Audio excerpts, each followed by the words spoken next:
want to thank you all for coming tonight. It's a great time of year to be in a Bee Talks because there's a lot of things going on, including, a little bit of dearth of pollen at this point, which I haven't seen in a long time. And there's also a little bit of a slow flow. But anyway, we have an event at the end of the month for those of you who want to try your hand at uncapping and spinning out a frame of your own honey. You can bring, or frames of your own honey, you can bring some supers at Edgerton Park, and we will have extractors, hot knives, drip tank, refractometers. If you do decide to bring a super, it can't be dripping with honey. So you don't want wet supers, meaning that you take it off the day of the event and you're, dripping with honey. We have to try to keep that space clean, and we'll figure that all out. All right, let's go down and take a look at August. July. July is a tricky month, and we are past the midpoint here. And so New York ironweed is a few days away. It's not a big producer. Blue vervain, if you have that in your area, that is also wonderful. Purple loosestrife is out if that's in your area, and hyssop should also be out, or hyssop, however you say that, is out. Those are all sustainers. They're interesting if there's big fields of them, and there was a time when purple loosestrife was a really prolific bloom, but of course they brought a biological in because it is a terribly invasive species, especially in wetlands, and so it's pretty much gone. But then, as I mentioned in previous Bee Talks, it wanes, it comes back, then the biological gains strength because there's more blooms around, or more loosestrife around. Then the next year or two, it wanes away, and then it comes back again. So this year it's kind of waned away and not come back. There is some plantain out in July. And if you look at basswood, the basswood bloom should have occurred at the end of June. And in my area, it did not materialize. In July here, we're looking at really sustaining blooms.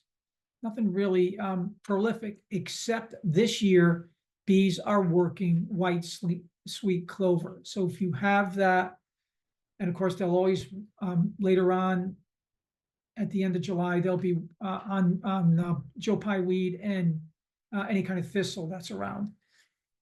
So if you have sustaining blooms like dogbane or Dutch clover, you'll see some pollen coming back. If you don't have any pollen coming back at this point, you're probably in a little pollen dearth. I don't see my colonies washboarding, which is a behavior that they use on the front of their colonies when they're out of a flow, when they have just come off of a flow. I don't see that as hard as I saw it in the middle of last month. So I'm guessing there's enough nectar around for them to sustain a bloom. Whether or not they won't make honey on what's out there now. So if you haven't made honey at this point, you would have to wait all the way until we end up getting goldenrod and all the stuff that comes at the end of August. All right, and for a September harvest. So that's the story on the bloom calendar. Okay, Peter's not around, but we are making progress on our group bloom calendar that is conducted through iNaturalist. So if you haven't loaded that yet and you want to actually be part of that, please feel free to join. You load the iNaturalist app, and it walks you through the instructions on how to join our Connecticut Beekeepers Association project, where you can post your blooms. We're at the point where we are in the high temperature limit for everything except thymol. So if you're thinking about treating your bees in the next week or so with some kind of miticide, your only choice is thymol, which can tolerate environment temperatures up to 105 degrees. If you haven't given them a treatment already, you should have some concerns, because they probably built up pretty good with the brood that went on through June. You will also see in this part of the season robbing, which is not a pretty sight, and it shouldn't be confused with orientation flights, which continue to occur because there is still brood coming on that need to orientate to where the colony is located.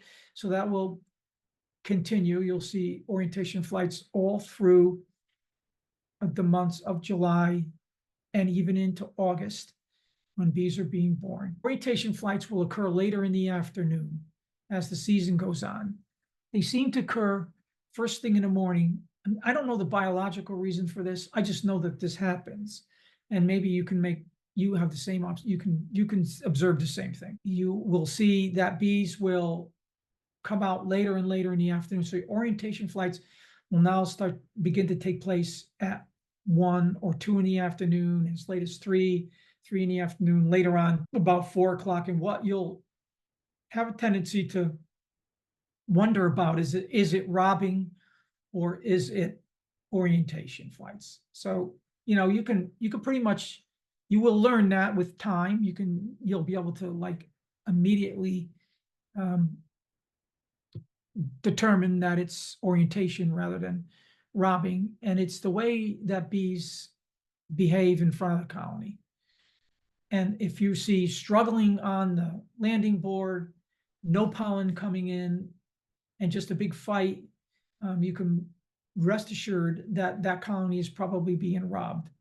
In that case, you're going to have to put on a robber screen. And a robber screen will take a while for bees to learn how to use. And that will help alleviate the pressure on a smaller colony that's being robbed. It may not work 100%, but it will help. Bees that belong to that colony, that have the scent of that colony and can follow the footprints of bees that have left that colony and found their way out of the robber screen, because the bees will always initially find their way out of the robber screen. And as they walk up the inside of underneath the robber screen on the surface of the colony, they leave footprint odor. And bees that are native to that colony will be able to find that footprint odor and go back down into the colony. Robbers don't have any idea about that and will continue to try to just get in the bottom, and eventually they'll be discouraged and go away. So that's how robber screens work. Basically, buy them or you can make them. There's plenty of literature out on the internet about how you can make your own. You can make them out of hardware cloth, or you can control it that way. Now, if you have a robbing scenario that's occurring inside one of your colony and it's really intensive and looks like the colony is going to be ruined, then you can just wet a sheet down and throw it over the whole colony. And what happens is it's almost the same as a robber screen. There's a robber screen right there. Thank you so much. And you can look and see how cool that is. The bees on the inside of that screen are trying to get out, and they'll come out of that little hole on the top there, where, point your finger to that little hole on the top, on the top, right there, right? That's where the bees will come in and out of. You can even close it if you have to. There's a little door on it. And then it looks like in this particular robber screen, you can open up the bottom doors too at some point. So kind of cool. All right, so robbing can be an issue at this point. You can be careless in the apiary at this point and start robbing. If you're trying to pull frames out during the inspection and you're not knocking the burr comb down on the top bar of the frame, or you're not really observant about how much burr comb is connected to an end frame that has honey on it, you have to scrape all of that stuff off and out of the way when you pull the first frame out of the box that has honey on it. Say, for instance, an end frame on the deep, if you're going to do your inspection in that way. Because if you open up a box like that and scrape a lot of honey in a dearth situation, or especially if there's not a lot around, bees will come after that colony. Bees from all over, bees from your own apiary, and maybe bees from other parts of the world will start to, especially if you have a long inspection, you've taken that frame out and you put it down somewhere, you're going to attract bees. So you have to be very careful this time of year with the way you handle the frames in your colony. Don't expose any honey to the environment, because bees will come after it. So you have to be very careful. If you did that and you had a little nuke box or something, you could put that frame in a nuke box and close the entrance and you wouldn't have a problem. If you're feeding, if you spill a lot of syrup in the yard, or you do anything like that, you have to be careful that you don't cause robbing on your own accord, just from, being a little bit sloppy in the yard. All right, so Nicole's asking about what's the preferred uncapping tool. Well, I use, you can use there's a couple different kinds of knives you can use. You can use a serrated hot knife, which is if you're going to uncap a lot of supers and you have a lot of work to do, that's one you can use. It does heat up the honey and heats the wax. But it doesn't seem to affect the taste of anything, and you're not really cooking the honey, because the hot knife is only on there for about 100, it's about 150 degrees, I think, that hot knife. You can get that same knife that is not heated, and you can use that. You can use any kind of knife that you can slice through cappings with. But if you're looking to make honey and you want to preserve your supers, you would want to make certain that you're using something that doesn't rip the cells when you're actually trying to just remove the cap. So those are your options for uncapping tools. There are a few other ones. You can scrape it off with what they call a capping scratcher. And and that will just, that makes a lot of wax particles in your extraction, which will clog up your filters and stuff like that if you're going to do some light filtering or your honey after you expose it. So there's another one that you could try if you want. These tines here are below this level here. So when you scrape it in this direction, the wax really is mostly in this area, and Okay. then you just scoop it right off. But you still get some wax debris in your honey. Thank you. Scrape off your cappings as best you can.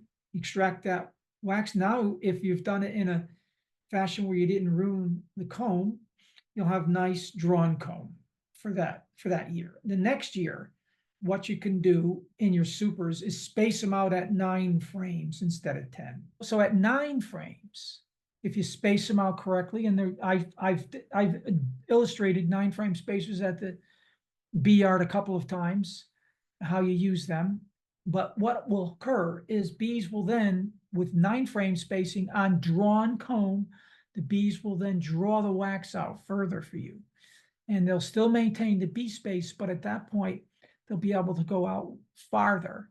And the wax cappings, the top of the cells, will be projecting well beyond the wood, and it makes it much easier to remove the cappings and extract the honey at that point. Possible paralysis virus. All right, Tori, where are you? So what I am saying is, I think that one of my hives has a paralysis virus based on the hours of research I've spent online. I'm glad to hear that. Well, I wish there was more like concrete information online, but anyway, so I have 4 hives. I've only seen any evidence of it in 1 hive, and the closest hive is like over 9 feet away from this hive. So hopefully it won't spread. The first clue was an abundance of dead bees outside. And then the next clue was on the landing board was just, I thought they were bearding. So I was checking them out and they were not bearding. They were not washboarding.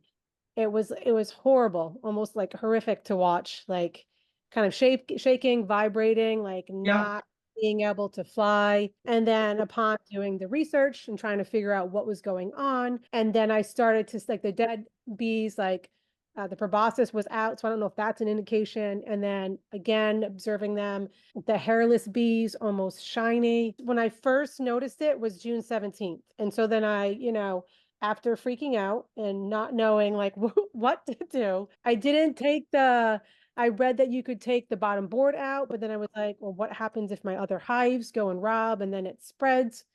So I didn't do that. What I did was add supers because it said give them space. The hive looks great. The queen's there. There's eggs. There's all stages of brood. There's honey in a super. It's not capped. There's fewer dead bees outside and fewer of like the shaking or vibrating, whatever it is, on the landing board. Mhm. But still, upon inspection, you can still see the effects in the hive if that's what it is. So I don't. Yeah, yeah, I mean, there's no way for us to Yeah, diagnose. yeah, for sure. Yeah, because, but we know that you can say for certain that chronic bee paralysis virus is Israeli paralysis virus. There's all kinds of, there's 2 or 3 different paralysis viruses. They're in almost every colony. So they generally don't kill the colony, but they will set it back. So you still have a good population in that colony, I assume. Yeah, it looks Yeah, like I went on yeah. Tuesday. Yeah, great. Yeah, so it doesn't necessarily mean that you only have one symptom. You might be seeing some bee paralysis virus. Your bees might have gotten to an understory in some orchard somewhere that was spraying an insecticide or a fungicide or a tank mix of something with adjuvants, fungicides, herbicides, and whatever else the hell they spray in apple orchards. So a little bit of poisoning, a little bit of, but the key to it is if it stopped. Yeah, That's, yeah, it looks better. So do yeah, I just kind of wait it out? yeah, you wait it out. In the many times that I have seen symptoms of, I see it almost all the time, chronic bee paralysis virus in every colony. There's 1 or 2 bees that have it. And I illustrate it in the bee yard when we do inspections. I show people what that bee looks like. It's usually hairless. And it's a black, shiny, greasy looking bee. And there's mythology about that, goes way back in old school too. It's saying, oh, that's an old robber bee and they pulled all its hairs off. That's not true. So whatever you see in the internet about that, that's absolutely not true. That's probably a bee with some kind of a paralysis virus or some kind of virus at all. So anyway, make certain that you're using some hygienic practices between colonies, meaning if you're going to use a hive tool in that colony, leave it, use it for that one. Yep, that's what I've been And doing. okay, you've been doing that? Yep, yep. Okay, clean it with alcohol, stick it in the smoker. There's lots of things you can actually do if you only have one. But get another one if you want to. Try to minimize that, keep it nice and clean. Don't swap frames from that colony to your other colony, even though you might be tempted to want to.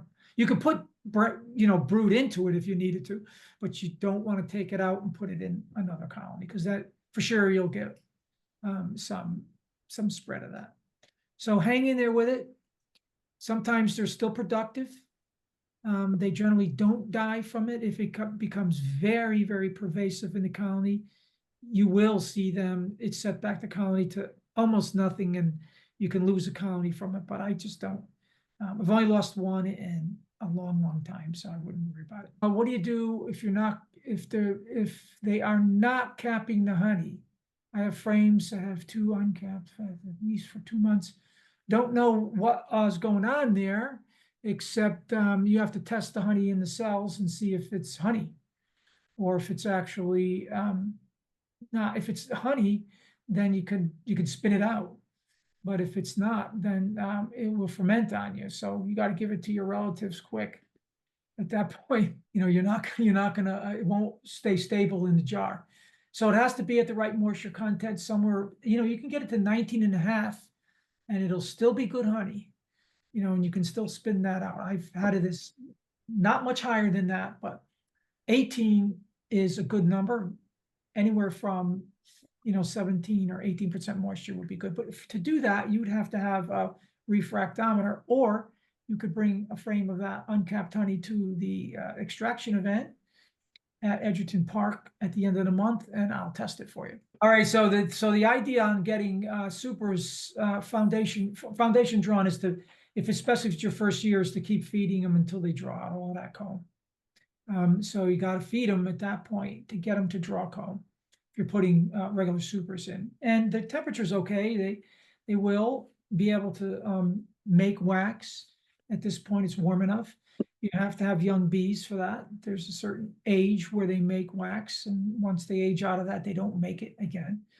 They will only make wax if they need to, meaning that there is more abundant nectar flow that they need to store up somewhere and make honey out of. That's why you feed them. They're getting past the wax building stage at this point in my area. They might draw some wax at the end of the year if it's a big, strong knotweed and goldenrod flow. Right around now, when they're on sustaining blooms and they don't have a lot of nectar to make wax, they probably won't. So earlier in the year, when the major flow was on, they broaden the cells in the brood nest near the shoulders. You'd see nice white wax on them. That's the time they'll build wax in your supers. You have to see frost wax or white wax in there. If you feed your honey, if you feed a top of a honey super, you're going to get, you're not going to make honey, of course, but you might get them to draw some comb out, but you'll have to extract that stuff out of there and you can use that frame for next year. So you may be able to do that, but you have to be careful that you don't plug out the brood nest at this time of year. So be careful. All right, super procedures. What do you do if you come across a single capped cell in the middle of a frame? Queen looks good and she's 2 years old and you want to keep her, but it looks like they don't. One cell in the middle of a frame, a single capped cell, is not an indication that they're going to supersede her. In supersedure, you're going to see, lots of cells. They don't stop with one cell. So you have to make sure there's something alive in that cell. I would open it and make certain that there's a queen in there. And then I'd look on the rest of those frames and make sure that there's not more supersedure cells somewhere else. And hopefully, yeah. Hey, Bill, it's Cliff. Yeah, so I mean, I've seen this a couple of times. I've gone through. Queen's there, she's laying, looks good. Love the pattern, everything's fine. They've cleaned, right in the middle of it, they cleared out all the cells, and they have maybe one, maybe two, what would look like a swarm cell, but it's just one or two. You look through all of the frames, and they're not. So it's not like they're swarm looking to split. It's like they're looking to replace her. It could be, but you're saying you got eggs in that colony. And welcome back, by the way, Clifford. Hey, thanks. That's great. I mean, I've been listening to you from abroad, so. All right, great. Good to hear that. But yeah. So that's why I just don't know. I mean, are they intentionally trying to replace her, and I should let them replace her? It could be, but if the rest of that frame is, if this is supersedure, of course, there's lots of times that they'll allow both queens to live. So there's no downside. If you're seeing that the older queen, the 2-year-old queen, is laying, and and she looks good, you could leave the cell alone. Of course, then it's a mother-daughter situation, and they will, and in supersedure, they're likely to leave both queens alive. But what I do is I would mark that queen just for to have some fun, to make sure that that's the one you find, 3 weeks from now when you go look at that thing again. Okay, no, that's good. That's why I was. Yeah, I mean, I didn't want them to. I mean, that's fine. If she needs replaced, they know better than I do what needs to happen. But, Absolutely. Yeah. Okay. Yeah. Thanks. Yeah. No, it's always a challenge when you see a queen cell. Like, what am I looking at? All right. So yeah, Jose, put that picture up. I didn't see your comment down here. Sorry, I'm not reading ahead. All right, because of there it is. So that is, how many frames is that? Is that 8 frames?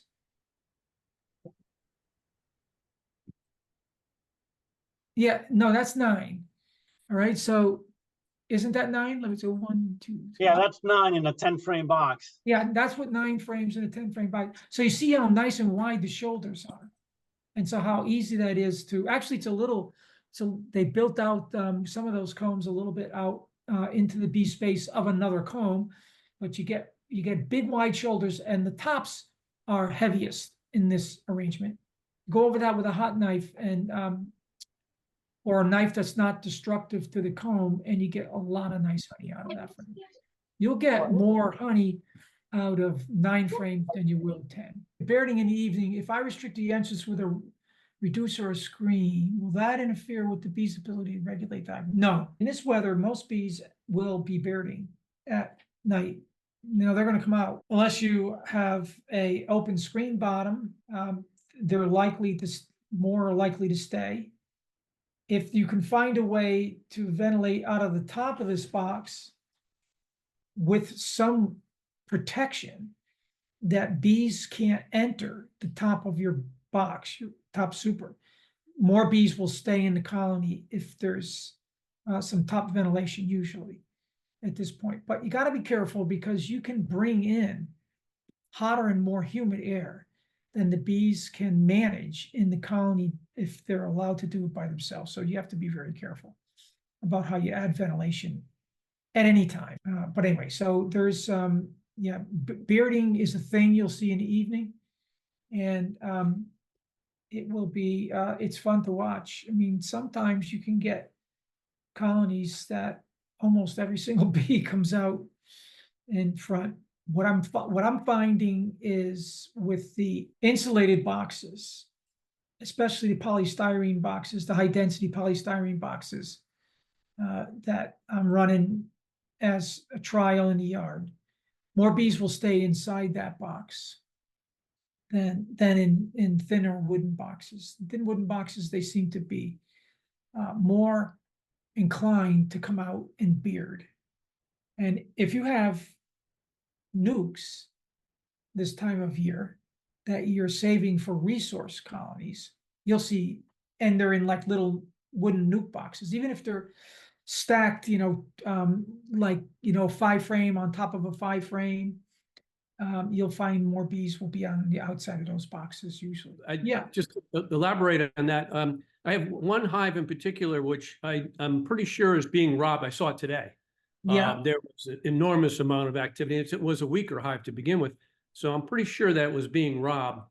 And I have the entrance is wide open on all my hives at this point. Wide open.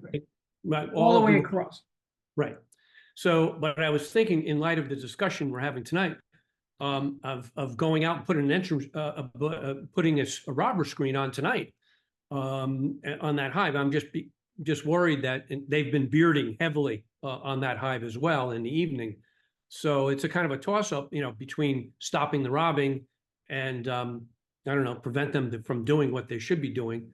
If they're coming out of the hive and bearding on the front of it, will the robbing screen prevent that or inhibit that in any way? Or should I put an entrance reducer back in there? What's the population of that colony if you open it and look inside? Are there a lot of bees in it? I mean, there are a lot of bees. It's not as strong as my other hives, but it's a fairly strong colony. All right, so then you need to put an entrance reducer in it, because if it's a fairly strong colony but you have a wide open entrance, it's hard to guard that kind of entrance for bees.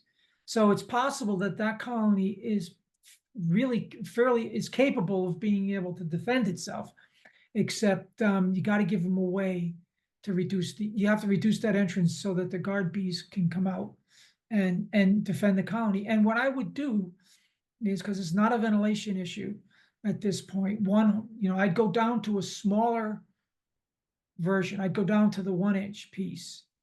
And that, because the bees can just as easily get in and out of a 1-inch as they can a 3-inch. That won't restrict them. And since there's not a lot of flow activity right at this point, and coming back and forth, you're not depriving the colony of pollen coming in. You're not depriving it of nectar coming in. So go down to a really small entrance. See if they can defend themselves. I'll try the entrance reducer before I put the robbing screens on. Basically. Yeah, and if they, if they can't defend themselves, you should see dead bees in the front of the colony. Are you seeing that? I have to go out and look. I didn't look today. I didn't get close enough to look today. Is there grass on the bottom? Yes, there's grass underneath. All right, they're hard to see in grass. Yeah. All right, so you gotta put a piece of cardboard down there and see if bees are being robbed and dying. Put a good sized piece. Take the sod up right in front of the colony if you can, if people will let you do that. If they're getting robbed, when you see wax.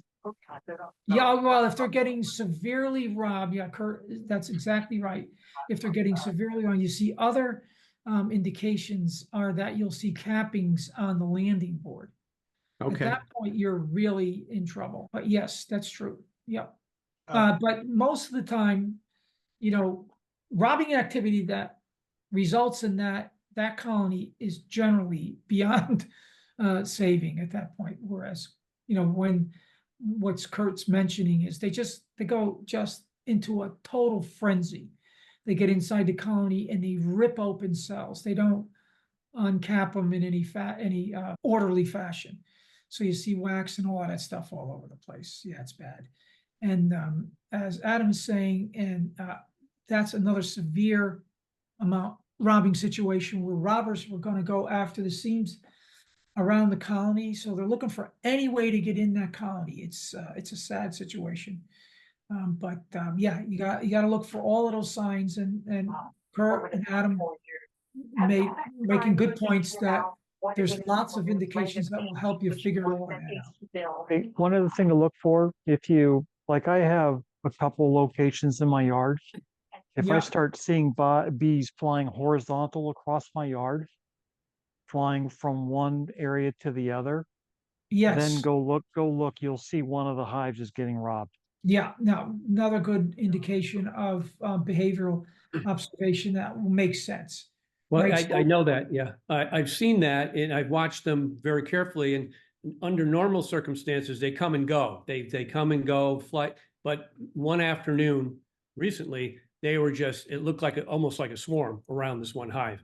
They weren't Yeah. coming and going. They were being robbed more than likely. Yeah. Yeah. All right. So see if you can control it with some entrance reduction. I will. And then if that doesn't work, then put a robber screen on it. And a robber screen won't keep them from coming out at night. They'll still come out. Okay, well, that's good to know. I put robbing screens on all my hives, but I wait until August to do that, or later in the season. I didn't until tonight. I hadn't thought about putting a robbing screen on this early, but I guess it's late enough. Okay. Yeah, I mean the kind of robber screen you saw in the picture that Jose put up, or I think that was Jose, or the ones from Be Smart or any of those other ones, they're pretty bees adjust to those rather quickly. It's not fun to watch them the first couple days because you got bees coming back with pollen that can't find their way inside the colony, and you're thinking there's some brood that'll never get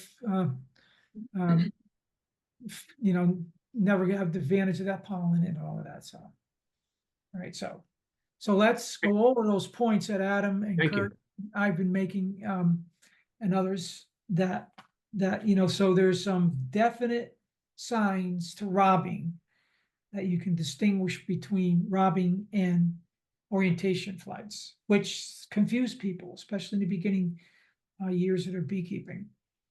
Extreme robbing, you'll see the signs that Adam and Kirk were talking about. There'll be wax cappings being drawn out. At that point, your colony's probably toast. Or there'll be bees going around the back of your colony, looking at all of the seams, trying to find ways to get in there. And then the behavior of the bee on the front of the colony is frenetic. Frenetic? Yeah, frenetic. They're in a frenzy, right? They're not doing those nice little lazy loops that you see with orientation flights. They're after the stuff in there. This is robbing. See that? Yes. Is it moving? Oh, yeah. Yeah, okay. Yeah, that's That's wow. what it looked like to the left hive the other day. Yeah, not today. The other day, the left hive, far left hive looked like that. Wasn't that bad. That's No. incredible. Well, I mean, that's a lot of robbing. But anyway, that's the whole, if you look at the you're going to see, now you will see, as Kurt mentioned, you'll see when this was over, you would see wax cappings on the front of this. And then, of course, as Adam pointed out, there's bees trying to get into every seam on the box. Cool.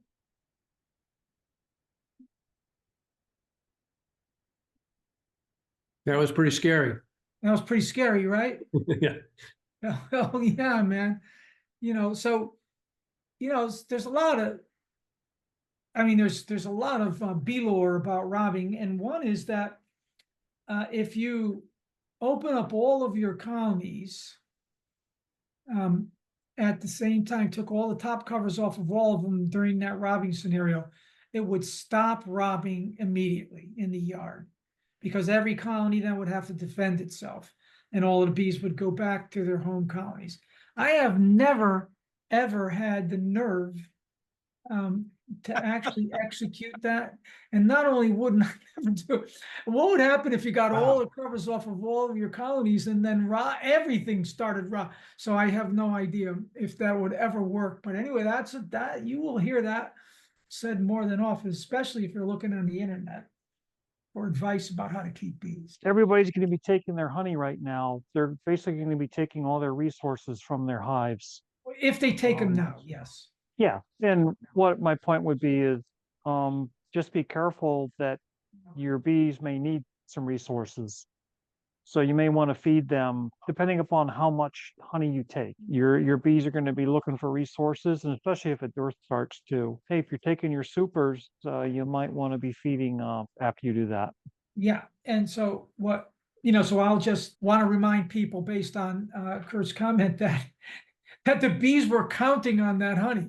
I mean, that's why we call it robbing honey. I mean, those were the resources they were building for whatever they thought they might need to overwinter that colony. So you're taking what it is they need. Now, if you have encouraged them to use their hoarding capabilities to make way more honey than they would actually need, that meaning that they had a nice strong field force and you put lots of drawn comb super on, they'll store up more super and they'll make surplus honey for you. But it's imperative, you can't emphasize this enough, and I'm glad, thanks Kurt for bringing it up, is that you have to make certain when you harvest honey from your colony that you are not taking away a lot of vital resources. So for instance, if they've stored most of their honey in those honey supers, and they don't have a lot of honey down below in the brood boxes for some reason, especially if you're doing single deeps, you can starve that colony out in no time. You'll kill it. I mean, a big colony will die faster than a small one.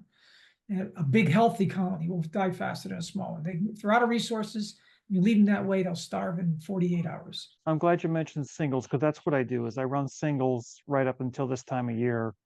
Yeah. But then what I do is I convert back to doubles. So what I'll do is I'll take the honey supers, I'll stick another deep on top of my single now with the thought of I'm trying to fill that second deep. Right. Okay. So how do you Personally, fill it? if I'm taking all my supers off, then I'm feeding. I'm feeding Okay. 2 deeps. Sometimes I still have I don't take a lot of my uncapped honey.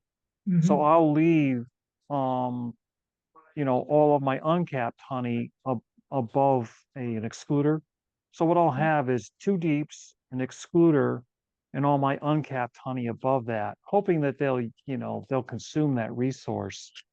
But then what you do is you need to stay on top of it. You need to hep the hives periodically, make sure that they're not running out of food. And that's one way of getting your supers cleaned. If they start consuming that, then I can start taking those supers off. But if I'm going to feed, I don't want to feed with my supers on. So I got to take supers off. I put feeders on. And Well, you're putting the drawn comb deep on top, right? yes. So Yep. so then you can feed. That's no problem at all. Now you can feed, and they'll put whatever surplus that they don't need in that super. Yeah. And maybe Management. people don't believe it or they don't agree, but I still think they'll draw comb if you're feeding 1-to-1 at this time of year. And that's what I'm doing is I'm feeding 1-to-1. So it keeps the hive thriving, the queen will keep laying. And what they'll do is any resources they're bringing in is becoming a surplus. So they really start to build up 2 deeps. And I like going into winter with 2 deeps on the hives. So you're not really a single brood bee. Well, I am until this time of year. You have to bite the bullet, Kirk. You got to get those singles over the winter. No. So listen, my strategy is that I go into winter with 2 deeps. Yeah, In the springtime, I take one of those deeps and I split it up and make nukes out of it. okay, yeah, all So right. I'm using those resources either to build up my own, if I have any losses, Yes. I'm using them to sell nukes to basically pay for this very expensive hobby. Um, it's worked out very well financially. Between Yeah. nukes and honey, I've been able to actually make profit out of this as opposed Yeah. to lose money. Great. And so, so what Kurt is explaining is a management style. And he's developed one based on his experience and his ability to be able to understand the biology of bees and all of that, and it works. And there's lots of ways to be a beekeeper. And if you're listening to what Kirk's saying, he's giving you another side to how you can manage your colony. And that's really what you have to get to. You have to get to a point where you manage your colonies in the way that you are comfortable with and works. Thanks again for coming. Look at our guest speaker lineup. And we've got some good folks coming on the next after we take a sort of summer break with our speaker, but then we start up again. And at the end of the year, we have Marla Spivak. We have Tom Seeley at the end of the year. You probably want to make certain that you put that on your calendar and register for that event. Tom is a well-spoken, wonderful teacher of bees, and he'll answer any questions you can have. And I thank you again for coming, and I will see you at the bee yard or at the extraction event we still have later on this month.